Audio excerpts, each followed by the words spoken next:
Mais uma vez, você trouxe um time bastante modificado, mas isso acabou não influenciando no andamento do jogo. O Flamengo foi muito bem no primeiro tempo, teve até a oportunidade ali com o Pedro de sair com um resultado mais elástico. Queria que você pudesse explicar assim, algumas opções que você teve para o jogo de hoje, como o Cebolinha, por exemplo, enfim, o que te levou a levar esse time ao campo, e só especificamente sobre a escalação da decisão por pênaltis também. A gente acabou vendo que os jogadores mais experientes foram abrindo e o Wallace acabou indo para o final. Assim, como é que foi esse processo de decisão também? Obrigado. Bom, a decisão pela equipe titular passou primeiro alguns jogadores não viajaram, né? Bruno Henrique e Luiz Araújo não tinham condições de jogo, foram barrados. Alguns jogadores não poderiam começar porque vieram de férias. Lino, Emerson, Royal, Saul não poderiam começar o jogo. Arrascaeta sentiu um desconforto no último jogo e montei com as peças que eu tenho um time, no meu modo de ver, da mesma forma que eu falei no primeiro jogo, suficiente para poder vencer o jogo e fazer um grande jogo. E foi assim como fizeram. O Cebolinha, estou muito feliz por ele, porque é um jogador que se esforça muito e tem muito talento, tem muito futebol ainda para dar. Fez um grande jogo e não era fácil para ele nesse campo sintético, onde um jogador que teve uma lesão de tendão de Aquiles tem que passar por esse processo de jogar em campo sintético. É uma pena na Série A do Brasil acontecer isso, mas foi um muito bom primeiro tempo. As ideias estavam muito claras, entraram. Poderíamos ter feito mais, mas claro que não é fácil, né? O Atlético Mineiro é uma grande equipe. Eu também já aproveito aqui para parabenizar eles pela classificação, parabenizar o Cuca pelos 3 jogos em alto nível que disputamos agora nessa semana, e nós temos que pensar para frente. Sobre a disputa de pênaltis, eram os jogadores que batem melhor, os que estavam disponíveis e os que estavam mais confiantes para bater. E eu mesmo já errei, muito confiante, já errei disputa de pênaltis. Pênaltis são pênaltis. Não tenho nada para... A linha é muito fina entre a vitória e a derrota, então a única coisa que eu tenho a dizer é que eu sinto orgulho dos jogadores que foram lá pegar a bola e com coragem para bater. Boa noite, Felipe. Rodrigo Lima, Colón do Fla. Falando dos últimos 3 jogos entre Flamengo e Atlético Mineiro, o Wallace foi um dos principais personagens, né, por conta de tudo que envolveu ali o jogador, com os jogadores principalmente do Atlético Mineiro. E hoje, na disputa de pênalti, ele foi um dos cobradores do Flamengo que acabou perdendo o pênalti. Queria saber para você o motivo ali de ter escolhido, mesmo com essa pressão ali em cima do garoto, e como foi a reação já dele de imediato, assim que chegou agora no vestiário, com os companheiros, como é que foi a reação de todos com ele ali? Obrigado. Primeiro que ele é um jogador que tem muita personalidade, não se esconde, não se acanha para ninguém, e por mais que ele tenha agora sido o foco das atenções, Lianco não é santo, o goleiro Everson não é santo, o Hulk, todos eles provocam e também entram nessas coisas de jogo, de alto nível, de alto rendimento. Ninguém quer perder e é absolutamente normal. O importante, como eu falei, que não tenha violência, que não passe disso, dos dois querendo ganhar, e o Atlético Mineiro venceu nos pênaltis, né?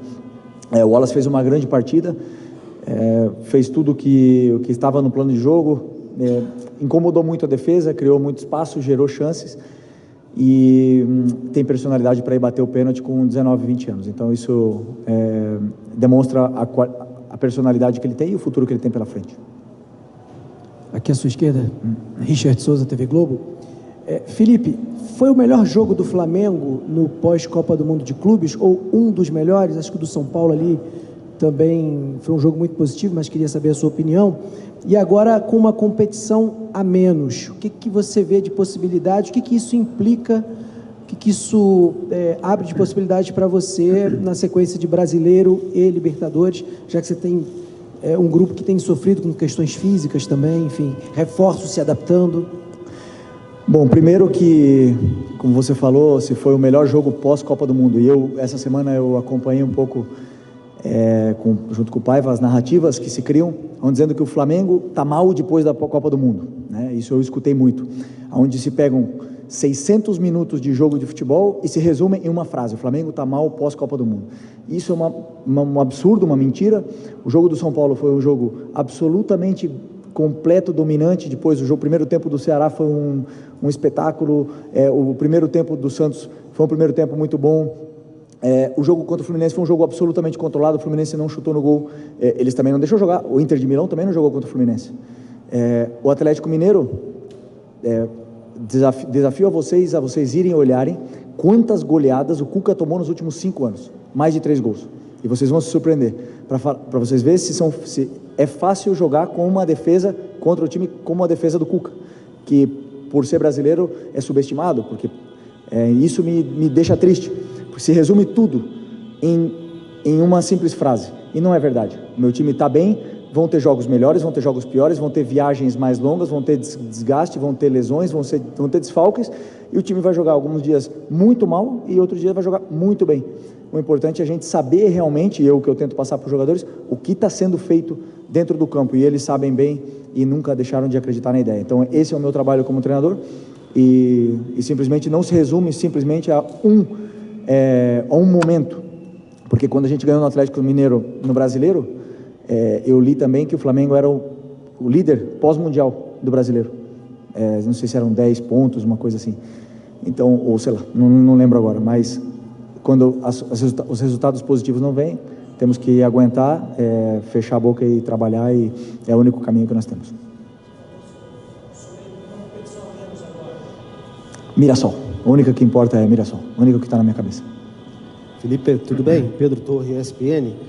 Queria te perguntar até que ponto o jogo ser num gramado sintético impactou nas tuas escolhas, na escalação, porque, não sei se você concorda, me parece que os jogadores recém-chegados da Europa, especialmente ali o Saúl e o Lino, talvez tenham sentido isso, não renderam o esperado, parecia ter até uma certa dificuldade, e a saída do Plata também, a modificação... Eu não estou escutando, pode ir mais perto. Oi. Isso, agora sim. Desculpa, vou repetir inteiramente. Até que ponto o jogo sendo gramado sintético impactou as tuas escolhas, as modificações, e me parece que os jogadores que vieram agora, recém-chegados da Europa, sentiram um pouco o gramado sintético, Saúl, também o Lino, enfim. O que você acha disso, até a saída do Plata, Saúl, o que você imaginava por ali? Obrigado. O Plata pediu a substituição, parece que estava com problema na parte lumbar, não sei ainda, tem que ver com os médicos. Eu particularmente não poupei nenhuma peça pensando no sintético, né? Claro que existem jogadores que têm problemas nas articulações, que sofrem com isso, mas todos se colocaram à disposição de participar, né, do jogo. Como eu falei, algumas escolhas que eu fiz, por exemplo, Lino, Saúl, Emerson, não estavam em condições de repetir, iniciar o jogo, então preferi ter 30 minutos eles bem do que ter 60 minutos e com risco de lesão e ter uma queda de rendimento. Então essas coisas são bem planejadas antes do jogo. E o Arrascaeta, como eu falei, ele teve um desconforto no último jogo, onde também sabíamos que tinha um certo risco ele poder jogar hoje. Por sorte jogou e não sentiu piora, né, na lesão. Mas o gramado sintético, eu já falei na outra vez, Série A é uma pena, para o espetáculo, uma pena que isso aconteça, e infelizmente clubes grandes, os grandes do Brasil estão fazendo isso, Botafogo, Palmeiras, Atlético Mineiro, e na qual vai ser muito difícil poder fazer alguma coisa, né, quando são os grandes que começam a fazer esse movimento. Então, aceitar e esperar daqui a muitos anos a proibição e a mudança. Felipe, tudo bem? Boa noite aqui na frente. Gabriel Alfa, canal Paparazzo, Rubro Negro, Revista Placar.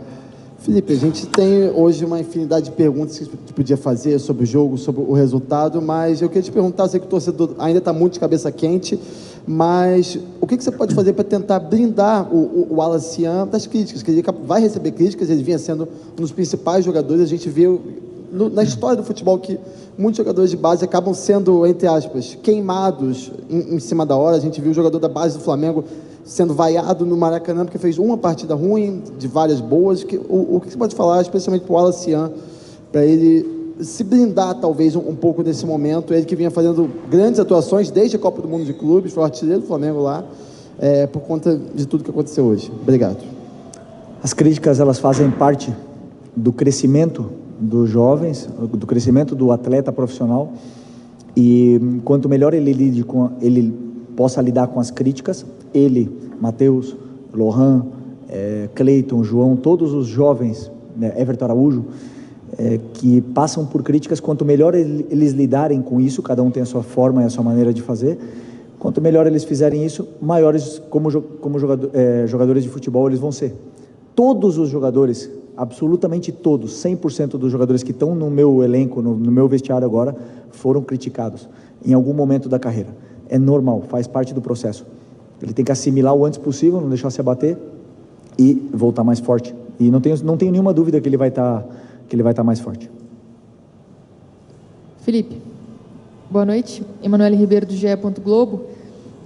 Não acho que é uma coisa que você acompanha, mas a gente acompanha um pouco da discussão de torcedores nas redes sociais, também nas ruas, e nos últimos jogos a gente vê uma certa insatisfação com o desempenho do time, né? Você sempre fala isso, que a cobrança do torcedor do Flamengo é sempre grande, porque o torcedor sabe o que o Flamengo pode entregar.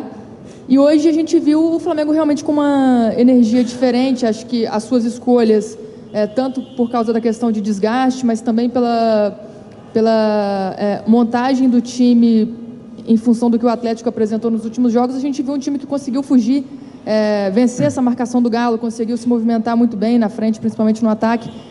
Como que você vê essa cobrança dos torcedores? Esse jogo de hoje é uma prova de que o Flamengo pode fazer alterações, pode usar melhor o seu elenco e também apresentar essas variações que a gente vê que estão sendo cobradas? Obrigada.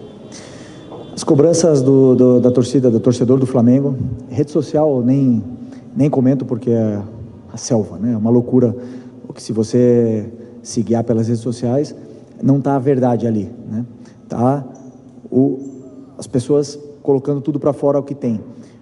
A verdade, ela está no estádio, quando você joga, e o torcedor, ele ali no estádio, ele tem toda a forma de transparecer o que ele está sentindo, com vaias, com aplausos, com protestos. Então, e ali por onde a gente seguia. Eu, como eu falei para o teu companheiro anteriormente, sou muito racional com o que está acontecendo. As críticas, por exemplo, o jogo do Ceará, onde a gente foi muito criticado, foi um grande primeiro tempo, grandíssimo primeiro tempo, contra um time que venceu o Cruzeiro fora de casa, né? E sem esquecer, então eu sempre tento falar para os jogadores e tentar falar a realidade de uma maneira muito racional para eles. O que está acontecendo? Que o Flamengo hoje é líder do Brasileiro com um jogo a menos. Essa é a verdade. O Flamengo não vai jogar bem sempre, não vai. Aí, quando não joga bem, a responsabilidade é toda do treinador, toda. Eu sou o responsável por fazer esse elenco jogar bem, sou eu. E eu, sim, lido muito bem com as críticas, mas eu também te digo, sou muito racional no que está sendo feito. Então, muitas vezes, eu gosto de falar para eles, por mais que perca o jogo e joguem mal, jogue bem, eu falo para eles. Ou se, ao contrário também, ganha e joga mal, eu falo também. Porque a gente tem que saber o que está fazendo. E só a longo prazo que vamos saber realmente o que vamos conquistar. Temos aí 6 meses ainda e não podemos deixar uma onda levar nós para baixo do mar. Então nós temos que tentar sempre botar a cabeça no lugar, saber o que está sendo feito, como a gente está dominando os jogos, se a gente está defendendo bem, está atacando bem, está criando chances, não está sendo... a nossa fase defensiva está boa, está ruim, e com isso a gente seguia para tentar vencer os jogos e continuar evoluindo dentro da competição, que é muito larga, ainda faltam muitos jogos. Muitos jogos. Felipe, aqui, Sidão Marinho da Litoral News. Flamengo eliminado da Copa do Brasil, ganha algumas datas para descanso dentro do calendário. Desde o início da temporada tem se falado sobre a prioridade, Campeonato Brasileiro e Copa Libertadores da América. Você acredita que pelo elenco que tem, pelas contratações que foram feitas, o elenco que já tinha na equipe do Flamengo, a volta dos lesionados, esse espaço maior para treino, Brasileiro e Libertadores não são apenas prioridades, mas se torna uma obrigação para essa equipe, pelo investimento, pela estrutura e pela expectativa gerada dentro do torcedor, ou as duas ou pelo menos uma? Você acredita que tem que tratar como obrigação a partir de agora uma conquista? Me desculpa, mas nós somos obrigados a trabalhar o máximo possível, mais duro que a gente puder, dar a vida pelo Flamengo. Essa é a nossa obrigação. Essa sim. Ganhar, a gente não controla. O resultado, ninguém controla. Nem eu, nem o Abel do Palmeiras, nem o Cuca, do Atlético Mineiro, nem o Jardim do Cruzeiro. Não controlamos o resultado. Nossa obrigação é dar a nossa vida pelo escudo do Flamengo. É trabalhar e colocar sempre o Flamengo como prioridade. E com o elenco qualificado, como você bem falou, nos dá o direito, nos dá a condição de brigar pelos títulos. E pode ter certeza que esse grupo aqui vai lutar até o final. E eu tenho muita fé, muita confiança nesses jogadores, confio a minha vida neles, que a gente vai fazer uma grande temporada aqui até o final. Beleza? É isso. Boa noite, pessoal. Obrigado.